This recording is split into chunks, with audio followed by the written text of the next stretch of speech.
Hey, what's up, guys? Welcome to Lockdown, where we cover all things football related that you could throw at us. I'm Nate. I'm Josh. And this is like our 50th try filming these things. 50 is a little hyperbole, but we have had some technical difficulties, and I've been telling Josh, I'm good at this. you are good at this. And I keep screwing it up. Well, but we want it to be better, and it's got to work for everybody, both of us, and we're both full-time teachers. You know, he's coaching still. I'm running, stuff for the driver ed program. Oh my gosh. We're so busy, it's crazy. But we're going to try to just keep plugging away with this show. Yep. They keep saying if you're going to do a show, it's about consistency and content. And so we're going to talk about things that are football related that we like to talk about. Yep. And we're going to assume other football coaches like to do it. And we're going to try to do it regularly. Whatever the camera and sound situations may be. So let's talk about what we're going to talk this time. We're going to talk about, last time we talked about, are you ready to be a head coach? Yep. And now we're just going to say, if you just had a moment with someone before their interview, because everyone knows you're nervous before that interview. Should be. A little bit. Yeah. What would you tell that? What were your words of wisdom for someone going in? So I'm going to set the clock. We got 7 minutes to share what now we both got to get our thoughts in 7 minutes. It's going to go fast. To share. What advice can we give somebody going into an interview? All right, a couple easy things. Number one, I got this stole it from my wife. She used to be a recruiter for CPAs back in the day, before children, BC. Okay, so here's one of the things she said. Get the first question right. You're going to be sitting in that interview process. Get the first one right. I'm going to go with that. Get the What's first the one. first one?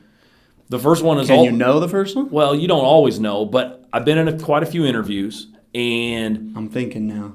every single time I've been in one of those interviews, they always ask you. Remember, these are people who are not trained HR people most of the time. Right. They are either former coaches, they are principals, they are ADs.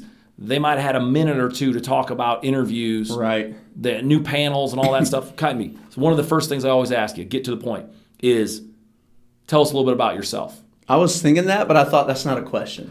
Well, But you're right, it is. They always that's So how they tell us kind of about start out yourself. because they're trying to feel out the waters. Okay, get the first one right. One of the biggest things is, How do you get it right when then? I don't get it. what if they're asking you about your personal side? Because you sent them, hopefully, in a packet of resume stuff, how you got actually in front of them.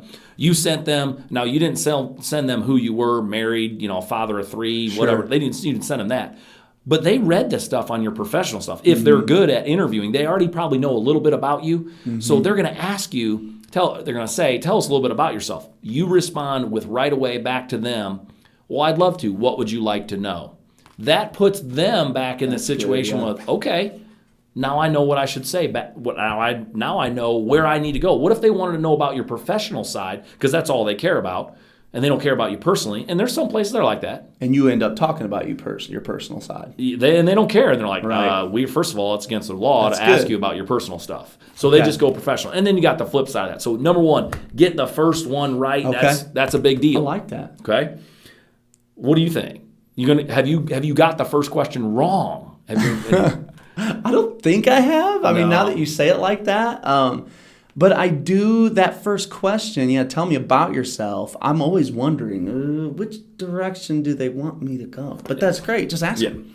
Number one, the second thing, be genuine, who you are. If I got 3 minutes to tell somebody, all right, tell them who you are, because they want to know who you are in there. The X's and O's, you should have your philosophies down at this point. Right. If you're going to sit down with in an interview and you don't have that information, and the philosophies and stuff are great, but they really want to know who you are and what they're going to mean to the school. So you got to be genuine. A coach I know says he never talks about I. You think you've been an assistant for a while, you got to give credit to your head coaches, okay? Right. If you've been a head coach before, you got to give credit to your assistants. And they want to see who you are as a person also. So be genuine, who you are. You're going to be important to them for a long time, okay? Right. You probably got something the same you're going to throw back. Totally agree. All right, last one real quick. Research that school. You have to know a little bit about that school to see where you're going to fit in that community, the climate and culture and the new stakeholder, words and all those buzz stuff. That's going to mean a lot to them. So one of the things I like to do is try to see if I can fit myself into that community. Is it going to be a good fit? and then actually share your vision of where you'd like to take them from where they're at in the program right now, whether it's been bad or good, and then move that in a positive direction, because there's a reason why there's an opening. Right. So you have to, they don't want to regress. No matter where it is, if you're following a legend, you don't want to regress. If you're following something that's not most positive, you want to improve it too. So big 3, get the first one right. Okay. Second one, be genuine. And last, tell them about who you are and how you're going to fit in and research the school. Prove to them that you know what's going on. Okay. All right? I like that. If it was me, let me make sure everything's still working. Everything's still working, Josh. We're good. Okay. If I had just a couple moments with somebody to share a few things, I'd have to go with first, be yourself. Okay. And I say that because I remember an interview once where I went in, I just read a lot on Jim Tressel. And I remember going into that interview trying to be Jim Tressel. I mean, I was trying to be him. Like, I was responding how Jim Like with the Tressel tattoos, would. with the tattoos No, and all that I'm responding how he would respond. Like, I'm Okay. using quotes directly out of his book and stuff Okay. like this. And it didn't go as well. Not you. It wasn't me. And so I just encourage, be yourself. Okay. If smile. Don't be afraid to smile and be comfortable. And if someone says something funny, laugh. Yeah. You know, and so be yourself and don't feel pressure about that. Right. The second Right. thing I would say, this was a slight change of thought for me, was it's not about you. And by that I meant they're not really judging you as much as they are judging who you can be to their boys. Right. You know, so they already have these relationships with these boys, and you're an outsider. You don't even know their kids. Shouldn't. And I Yep. really feel like they're really just evaluating, who's this man, this outsider, going to be to our guys. These are Right. our boys, almost like that fatherly type, that motherly, fatherly type protection. I think that they have that. And when you start thinking about that, you think a little bit less pressure on getting X's no type things right. And you think more about, and your answers tend to lean towards just being good to these kids. Well, yeah, and that goes, you're going to be, and I've said this before, you're going to be a father, a son, a brother, an uncle way longer, and that's what you convey to the people in the interview process. This is teaching them about life. Very few kids are going to play on Saturdays and then even on Sundays. It's crazy. Right. So you're teaching them more about life, but you got to have the X's and O's too. Right. And hopefully you're at that point. But yeah, you definitely have to be about the kids and who they are and what you're going to do. All Remember, it's about the kids. It's not about you and your career. Right. It's about kids. But And you you got to gotta keep that in mind. You got to sell yourself in there some too. It'll happen. That's what I think. I think it'll happen. What if you know those kids already? What if you're an assistant on the staff and now you're applying for the same head coaching job that was just vacated? Now, I've never had that, but I got to believe it's the same. I bet it would. It's the kids that you care about. These kids you're putting in because you have been here and you care about these kids. And you would know the kids too then. Exactly. All right. Now, the last thing I would say was something that my old man told me. He said, Nathaniel, don't be afraid to pause. There's my timer. Good thing I'm on my last thought.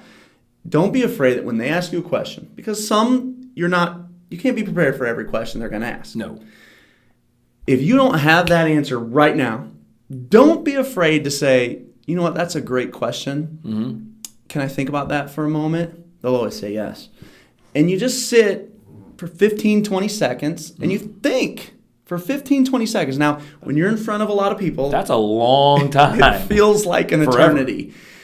But I think that it shows, number one, that this person is intentional about what they say. He's clearly thinking about it. And number two, it keeps you from talking yourself into that awkward corner. Right. You know how it is. Like you started to answer a question and you end up like, wait, how did I end up in this corner? Because this was not my intention. Right. And it keeps you from that. And those awkward corners, I think interviewers, they understand, they happen. Right. But it's way better if you don't end up there. Right. Because you're out there every day teaching a lesson, coaching. Yeah. If you get yourself all tongue-tied and then go, what was the question again? They're not crazy about that. No, so they don't like it. that's my little bit of advice I'd give like it. you if you're interviewing. So we've shared some words of wisdom. We got to move on. We got to try to move fast. Yeah. So on lockdown, we're going to try to cover 2 things at least. A little cover 2 today. So we talked interviews, and now we're going to jump over to the whiteboard, what we like to call the war room. And it's going to be Josh, and he's going to talk some goal line offense. So let's get there.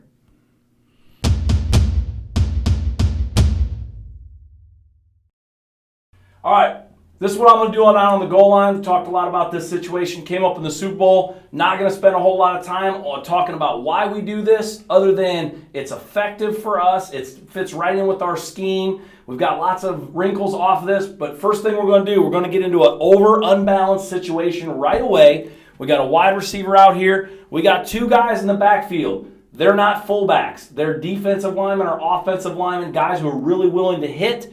And then we're going to keep our fullback here. We've slid our tailback over to the other side here. So we've got an unbalanced line type situation, which we really like because we think we can scheme with that. First thing we're going to look for is what type of front they play. We really like to scheme this depending on what front. So odd front or even front dictates a lot of what we're doing and how they've adjusted. We've been able to use this package a few times, and it's been effective, both against teams that didn't see it coming, especially, and other teams that have seen it and then had to make some adjustments because we got a lot of wrinkles off this. Not a gimmick. I really want to stress this because it's what you do on 4th down, short yardage, anytime, and man, your kids get really excited about this kind of stuff. All right, first thing we're going to do, remember, these 2 are defensive linemen or offensive linemen. No responsibility whatsoever carrying the ball. They're in the backfield. They're happy about that. One of the first things we're going to do is see if we can run at the bubble. We've got a bubble here, so we're going to take both of these offensive, defensive linemen right through here, and they're going to clean up everything that shows up. A lot of high school linebackers really don't want to take 2 offensive linemen on in the hole. Your fullback has also got to believe in making a hole if there's not one. He's got to be that guy that really feels that you're going to get the yards no matter what. Even if you're stopped a yard deep, he's going to get you 2 yards at the minimum, okay? That's our first scheme. We're just turning out, scooping here. We're scooping on this side. These guys are releasing immediately up to back or those kind of things. Wide receiver, hopefully you've got a guy that's good enough that he can at least make somebody cheat out of it. We're going to throw the ball once in a great while. Definitely not on 2nd and goal with 30 seconds left. One time out, maybe on 3rd down, okay? The other play, which is probably our best situation, and these are all things that we do all the time with our scheme. So it's not teaching young kids anything new or offensive linemen anything new. It's a basic power G scheme. We're going to go down, down, down, and then this young man right here is going to clean off the edge, and this guy is pulling. He's a guard. He's going to pull and trap and kick out that man right there. We've got some packages that you can log in there, but really what we want to do is kick a defensive end out. Our fullback is like his regular belly footwork steps, off tackle, that kind of thing. Quarterback's reverse pivoting out. He's got some other options on the perimeter, but really we're looking to attack the edge. A linebacker has got to step up. You've got to make some overshifting and do some other things. So this is what we're going to do on the goal line. You've got other wrinkles. Pete Carroll could have done some other things down the goal line. He's a pro coach. I'm a high school coach saying this is our best stuff. We're going to go down with our absolute best in this situation. Nolan Ryan was not going to lose a ball game at the end of the game throwing curveballs. That was going to be his fastball, and that's what you were going to hit. This is our fastball, short yardage situation, down on the goal line. Absolutely got to have a win, got to score, got a first down. This is what we're going to go with right away. Thanks for being here in the War Room.